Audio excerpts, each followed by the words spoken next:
ನಮಸ್ಕಾರ news first ಲೈವ್ಗೆ ಸ್ವಾಗತ. ನಾನು ಸಬಾ ಹಕೀಂ. ಪ್ರಮುಖ ಸುದ್ದಿಗಳನ್ನು ನೋಡೋಣ. ಮೊದಲಿಗೆ ಹೆಡ್ಲೈನ್ಸ್. ಕೆಲವೇ ಕ್ಷಣಗಳಲ್ಲಿ ಜಡ್ಜ್ ಎದುರು ರೇವಣ್ಣ ಹಾಜರು. ಮಾಜಿ ಸಚಿವರು ಜೈಲಿಗ, ಎಸ್ಐಟಿ ಕಸ್ಟಡಿಗ. ನಾಳೆ ರೆಗ್ಯುಲರ್ ಬೇಲ್ಗೆ ಅರ್ಜಿ ಸಲ್ಲಿಸೋದಕ್ಕೆ ರೇವಣ್ಣ ಪರ ವಕೀಲರ ತಯಾರಿ.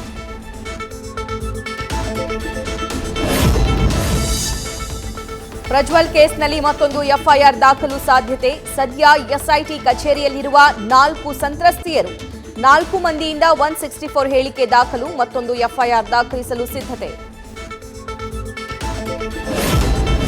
ಹಾಸನದಲ್ಲಿ ನಡೆದಿರೋದು ಅತ್ಯಂತ ಹೇಯ ಕೃತ್ಯ. ಎಸ್ಐಟಿ ಅಧಿಕಾರಿಗಳು ನಿಷ್ಪಕ್ಷಪಾತವಾಗಿ ತನಿಖೆ ಮಾಡ್ತಾರೆ. ಇದು ರಾಜ್ಯಕ್ಕೆ ಅಪಮಾನ ಎಂದ ಸಚಿವ ಎಚ್.ಸಿ. ಮಹದೇವಪ್ಪ. ಪೆನ್ ಡ್ರೈವ್ ಪ್ರಕರಣ ಮೈತ್ರಿ ಮೇಲೆ ಪರಿಣಾಮ ಬೀರುತ್ತಾ? ಮೈತ್ರಿ ಮುಂದುವರಿಸುವ ಬಗ್ಗೆ ಚರ್ಚೆ ನಡೀತಾ ಇದೆ ಎಂದ ಅಶೋಕ್. ಆದರೆ ಮೈತ್ರಿ ಮೇಲೆ ಎಫೆಕ್ಟ್ ಇಲ್ಲ ಅಂತಿರೋ ಯಡಿಯೂರಪ್ಪ. ಪೆನ್ ಡ್ರೈವ್ ಪ್ರಕರಣದಿಂದ ಗೊಂದಲಕ್ಕೆ ಸಿಲುಕಿತ ಎನ್ಡಿಎ.